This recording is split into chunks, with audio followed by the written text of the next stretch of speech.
আসসালামু আলাইকুম। প্রিয় দর্শক, প্রায় সপ্তাহখানেক আগে মে মাসের 30 তারিখে আমি একটা কন্টেন্ট করেছিলাম। যে কন্টেন্টের মূল বক্তব্য ছিল এদেশে যারা নাকি বিভিন্ন রকম ফেসবুকে বা ইউটিউবে নানা রকম কন্টেন্ট করেন, ভিডিও করেন, তারা এর মাধ্যমে যে আয়টা করেন ফেসবুক অথবা গুগলের কাছ থেকে, সেই আয়ের উপর সরকার 7.5% ট্যাক্স বসিয়েছিল, উৎসে কর। মানে ব্যাংকে যখন টাকাটা আসতো ডলার হিসাবে, রেমিটেন্স হিসাবে, সেখান থেকে ব্যাংক সরকারের হয়ে 7.5% অর্থ কেটে নিয়ে বাকি টাকা আপনাকে দিত। তো এটা নিয়ে আমি বলেছিলাম এই আইনটা আপনারা কেন করলেন এবং কেন বাস্তবায়নও শুরু করে দিলেন। গত মাসে অলরেডি বিভিন্ন যত লোকের অ্যাকাউন্ট ছিল, গত মাসে প্রায় সবার কাছ থেকে কিন্তু এ ধরনের টাকা কাটা হয়েছে। তো আমি তখন বলেছিলাম যে আমাদের দেশে এমন অনেক লোক আছে গ্রামে গঞ্জে থাকে, ছোট ছোট এরকম ভিডিও করে, রিল করে, ইউটিউবে দেয় এবং সেখান থেকে তারা মোটামুটি 10, 20, 15 হাজার টাকা ইনকাম করে এবং এটা দিয়ে কিন্তু তাদের সংসারও চলে। এবং অনেক নারীকে আমি দেখেছি, তারা তাদের রান্নার ভিডিও দেন অথবা তার হাজব্যান্ডের সঙ্গে প্রতিদিনের যে জীবনযাপন, সেই খুনসুটি কথাবার্তা, সেগুলোও ভিডিও করেন এবং এগুলো অনেক লোক দেখেন। কিন্তু আমি নিজেও অনেক ভিডিও দেখি। তো এগুলি দেখেন, অনেকে দেখি মাছের ভিডিও দেন, মাছ মারা হচ্ছে, মাছের গ্রামীণ জীবনযাপনের ভিডিও দেন, অনেকে গ্রামীণ প্রকৃতি নিয়ে ভিডিও দেন, নানা রকম ভিডিও আসে কিন্তু, এবং এগুলোর থেকে এক একজনের নানা রকম ইনকাম হয়। বেশি ইনকাম হয় সেরকম সংখ্যা খুব বেশি না, হাতে গোনা কয়েকজনের। আর বেশিরভাগ লোকের ইনকাম হয় 10,000 থেকে শুরু করে 10, 15, 20, 30 অথবা 35 এরকম হয়। তো যদি আপনি সেখান থেকে 7.5% কেটে নেন, মানে যার 10,000 টাকা ইনকাম, তার এখান থেকে কেটে নেবে 750 টাকা, তাহলে ইনকামই কম, সেখান থেকেও আপনি আবার ট্যাক্স কেটে নেন, তাহলে আপনি এটা কেমন একটা অনিয়ম হচ্ছে, একটা অবিচার হচ্ছে। এবং এই লোকগুলি এই কাজটা না করলে আর কী করতো? তারা তো এই কাজটাই করে তার সংসার চালাতো। আর এই টাকাটা তো সরকারের পকেট থেকেও যাচ্ছে, এটা কিন্তু বিদেশ থেকে আসছে। বিদেশ থেকে যখন রেমিটেন্স আসে তখন সরকার কিন্তু নানা ধরনের প্রণোদনা দেয়। কী কারণে দেয়? যাতে নাকি রেমিটেন্সটা সরকারের ঘরে আসলে, ব্যাংকের মাধ্যমে আসলে, ব্যাংকিং সিস্টেমে আসলে সেটা সরকারের বৈদেশিক মুদ্রা হিসেবে কিন্তু জমা হয়। তো বৈদেশিক মুদ্রা যে রিজার্ভ, বৈদেশিক রিজার্ভ যেটা আছে, তো সেই রিজার্ভ তৈরির ক্ষেত্রে কিন্তু এই সমস্ত কন্টেন্ট ক্রিয়েটররা এক ধরনের সহযোগিতা করে। এই টাকাটা যারা বিদেশ থেকে টাকা পাঠায় তাদের তুলনা হয়তো অতটা না, অত বেশি না, কিন্তু কম হলেও কিন্তু একদম আপনি উড়িয়ে দিতে পারবেন না।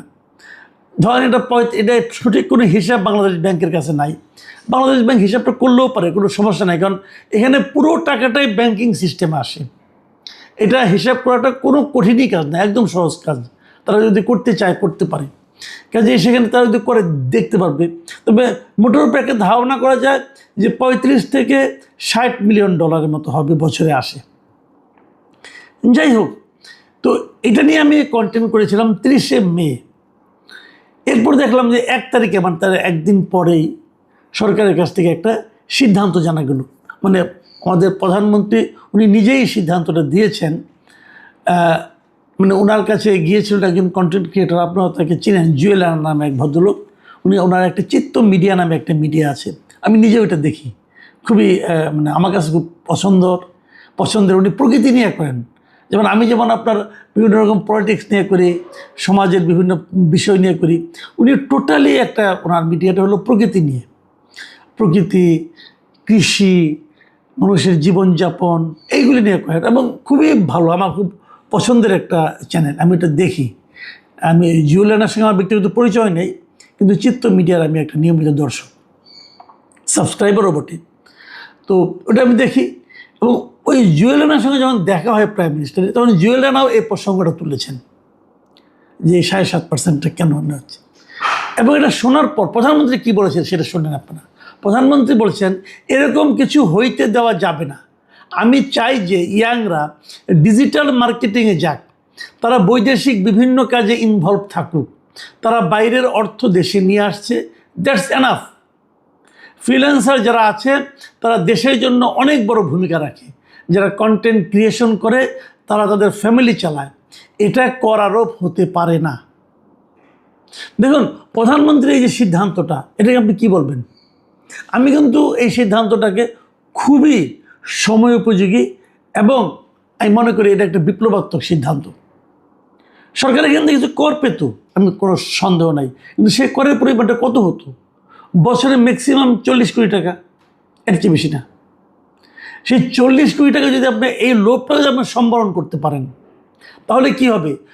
এখন সবাই যখন জেনে গেল যে আমি যখন কন্টেন্ট ক্রিয়েট করি গুগলের কাছ থেকে অথবা ফেসবুকের কাছ থেকে, আমি যে টাকাটা পাবো সেই টাকাটার জন্য সরকারকে আমার কোনো কর দিতে হবে না, এটা যদি তারা জানেন, তাহলে কি হবে? আরও বেশি লোক কিন্তু এখানে ইনভলভ হবে, ভাববে যে টাকাটা পাবো ওই টাকাটাই আমার। এবং এই যে আরও লোক ইনভলভ হওয়া, এটা কি আপনি বিদেশে একজন লোককে পাঠানোর মাধ্যমে যেভাবে টাকা ইনকাম করতেন, এটা কিন্তু তার চেয়েও বেশি, কারণ লোকটা বিদেশে যাচ্ছে না, কোনো ঝুঁকি নাই, দেশে বসে করছে এবং সে একটা টাকা ইনকাম করছে। আরও বেশি লোক এখানে ইনভলভ হবে। এখন আমি এখানে আরেকটি বিষয় একটু বলতে চাই। সেই বিষয়টা হলো, দেখেন, প্রধানমন্ত্রী জেনেছেন যে মাসে বাজেটটা হবে সেই মাসেরই শুরুর দিন জেনেছেন উনি, যিনি বলেছেন ওনার সেন্সে মনে হয়েছে যেটা হওয়া ঠিক না। তাহলে এটা বাস্তবায়নের সিদ্ধান্তটা কার কাছ থেকে আসছিল, এটা আমি একটু জানতে চাই। দেখেন, আয়কর আইনে অনেক কিছু আছে, কিন্তু যখন অর্থ বিল হয় তখন কিন্তু সেটা বাস্তবায়নটা হয়। এই ধরনের একটা অর্থ বিল কিন্তু অন্তর্বর্তী সরকারের সময় হয়েছিল, কিন্তু বাস্তবায়ন হয়নি। কিন্তু এই গত মাস থেকে হঠাৎ করে ব্যাংকগুলিকে কে নির্দেশনা দিল যে এখন থেকে তোমরা এটা সংগ্রহ করতে শুরু করো? কে সেই মহান ব্যক্তিটা?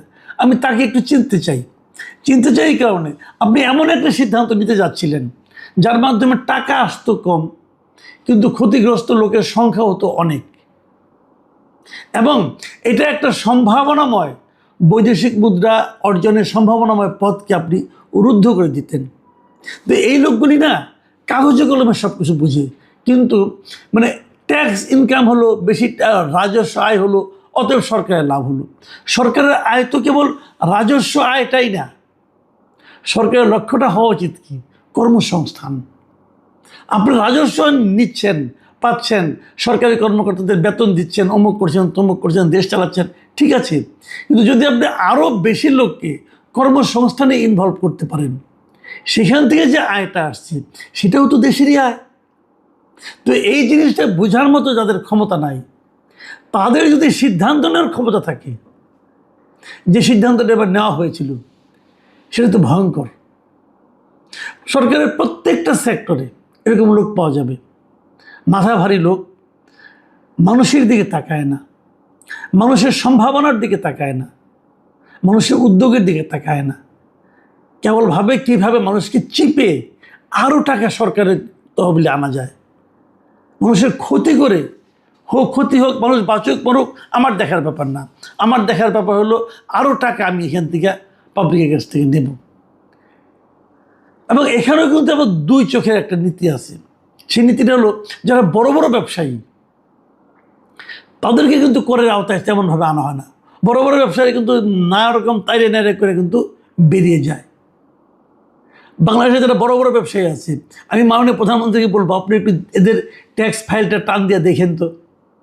আপনারা ওই লোকগুলিকে বলেন যে বাংলাদেশে যত বড় ব্যবসায়ী আছে এদের সংখ্যা তো কম না, ধরেন 1010 আছে, এই 1010 বড় ব্যবসায়ীর যারা নাকি মনে করেন একটা শীর্ষস্থান থেকে 10,000 লোকের ব্যবসায়ীর ট্যাক্স ফাইলটা আপনি নিয়ে দেখেন যে এরা এই দেশকে, এই রাষ্ট্রকে, এই সরকারকে কত টাকা ট্যাক্স দিচ্ছে। তাহলে আপনি বুঝতে পারবেন পার্থক্যটা কোথায়। এই যারা নাকি গরিব মানুষের উপর ট্যাক্সগুলি আরোপ করে নানা ছুতা নাতায়, তারা কিন্তু ওইগুলিও জানে, কিন্তু ওগুলোকে ছাড় দেয়। কেন ছাড় দেয়? কিছু প্রাপ্তিযোগ ওখান থেকে সম্ভবত আছে। আমি বলবো মাননীয় প্রধানমন্ত্রীকে এটা একটু চেক করে দেখেন যে ট্যাক্স আদায়টা কীভাবে হচ্ছে, বড়দের কাছ থেকে কীভাবে হচ্ছে, ছোটদের কাছ থেকে কীভাবে হচ্ছে। আমরা কিন্তু সমস্ত লোক, এই দেশের প্রত্যেকটা লোক কিন্তু ট্যাক্স দেয়, যার কিছুই নেই, আমরা বলি না করের মধ্যে পড়ে না, তারা পরোক্ষভাবে ট্যাক্স দেয়। যখন এক্সেস দেওয়া সালাই কিন্তু 2 টাকা দিয়ে, সেখানেও সে কিন্তু 30 পয়সা ট্যাক্স দেয়, সরকারের খাতে যায়। কাজেই এইগুলিও মনে করি দেখা উচিত। প্রিয় দর্শক, আমরা সমালোচনা করি, সরকারের সমালোচনা করি, সরকারের সিদ্ধান্তের সমালোচনা করি, পাশাপাশি আমি মনে করি ভালো কাজ কিছু হলে সেটা প্রশংসাও করা উচিত। আমি এই ধরনের একটা তড়িৎ সিদ্ধান্ত নেওয়ার জন্য প্রধানমন্ত্রীর প্রশংসা করছি। প্রিয় দর্শক,